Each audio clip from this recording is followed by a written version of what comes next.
ترجع الكرة مرة تانية. غسلان كونان يا عيني واخد عبد الكريم يودا كده على الطرف الايسر وعمال يدي في كباري ويعدي. رجعت مرة تانية عند علي الحسن اللي يلعب مرة تانية عند غسلان. كونان عرضية حلوة. كونان منير محمدي يتصدى لأول أهداف النصر. ماذا أضعت يا رونالدو؟ لكن حلوة الكرة العرضية، حلوة الكرة من غسلان رينان. غسلان كونان الغزالة رايقة النهاردة يا غسلان يا كونان، ما شاء الله عليك. عرضية ومنير محمدي فوجئ مرة واحدة، لا قدامه السي ار 7 لا قدامه كريس، ولكن تصدى لها ببطنه. وضربة ركنية جوستافو وبوجيل، ومنافسة ما بينهم داخل منطقة الجزاء. وفيصل فجر يلعب الكرة، لكن غسلان كونان يطلع باخشوين يردها براسه، لكن يطلع الفارو. هنا لا تزال المحاولة، يخطفها بوجيل ويسجل الهدف الأول لفرسان مكة. جول لفرسان مكة، بوجيل يخطف الهدف الأول. محاولة من علاء الحجي لكن نزلت عند الفارو جونزاليز. الفارو لعب واحدة حلوة إلى علي الحسن. حلوة يا راجل حلوة من الفارو. الوحدة يتقدم بهدف عن طريق جون فرانسوا بوجيل في الدقيقة 22. الوحدة 1 النصر لا شيء هنا في الشوط الأول من نصف نهائي مسابقة كأس أغلى الكؤوس، كأس خادم الحرمين الشريفين. حاول ولكن دفاع الوحدة يتصدى له. ضغط نصراوي اهو. غريب يلعب العرضية. غريب رونالدو ومحمدي. مش معقولة يا رونالدو. علي يلعب الكرة الطويلة. علي الحسن محاولة الوصول، الحافظ ردها إلى رونالدو. وضربة حرة مباشرة من نصيب رونالدو على وليد باخشوين. رونالدو ياخد خطأ من مسافة 20 متر على المرمى وإلى ضربة حرة مباشرة.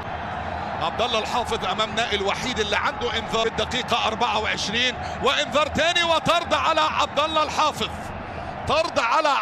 الحافظ. كان عنده انذار اول في الدقيقة 24 وهو الانذار الثاني في الدقيقة 52. الوحدة هيلعب ناقص.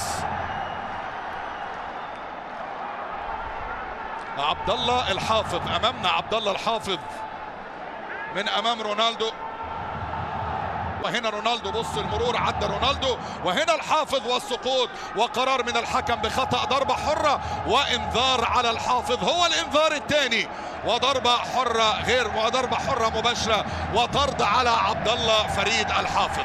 أذكر بأن الوحدة من الدقيقة 52 بيلعب ناقص 1 مع طرد عبد الله الحافظ للإنذار الثاني. وعرضية غلط محمدي، رجعت لغريب. يا راجل مرت على يمينه. اللي مرر الكرة عند غسلان كونان مع الكرة. غسلان لعب في اليسار عند عبد الرحمن غريب شال العرضية لرونالدو. جنن رونالدو محمدي. خطيرة للنصر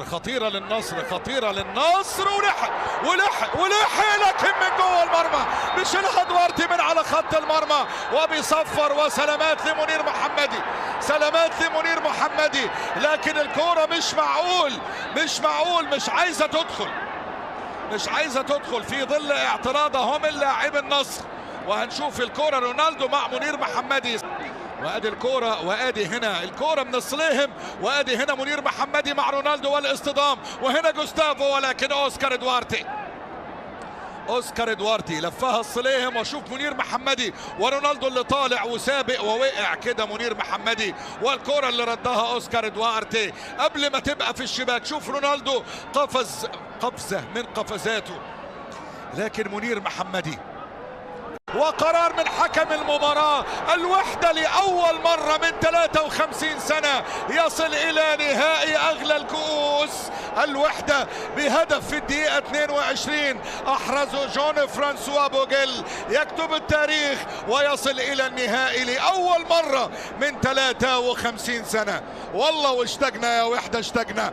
ألف مبروك لنادي الوحدة ولجمهور العريق، حظ أوفر لنادي النصر ولجماهيره الكبيرة. الوحدة ينجح مع خوسيه لويس سيرا في الوصول إلى نهائي كأس الملك ليكون النهائي ما بين الهلال والوحدة. ألف مبروك لإدارة الوحدة، لسلطان أزهر، لتوفيق تونسي، ولكل جماهير الوحدة ولكل لاعبي الوحدة. مباراة كبيرة لن تنسى، وهارد لك للنصراويين. أينما كنتم في كل مكان أرجو أن أكون قد وفقت من الله عز وجل